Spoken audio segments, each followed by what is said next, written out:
నుండి ఇంజనీరింగ్లో పట్టభద్రురాలైంది. డబ్ల్యూఐఎం బెంగళూరు నుండి మాస్టర్ ఇన్ బిజినెస్ అడ్మినిస్ట్రేషన్లో పట్టభద్రురాలైంది. యూనియన్ పబ్లిక్ సర్వీస్ కమిషన్ పరీక్షలో ఆల్ ఇండియా 39వ ర్యాంకును సాధించి ఐఏఎస్కు ఎంపికైన అతి పిన్న వయసులో ఒకరు ఆమె. అమ్రపాలి. ముస్సోరిలోని Lal Bahadur Shastri national academy of అడ్మినిస్ట్రేషన్లో పరిపాలనా శిక్షణను పూర్తి చేసిన ఆ తర్వాత ఆమె తన పరిశీలనలో శిక్షణ పొందింది.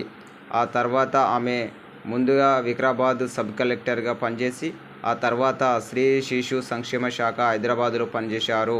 2015 జనవరి నుంచి ఆమె రంగారెడ్డి జిల్లా జాయింట్ కలెక్టర్గా వ్యవహరించారు.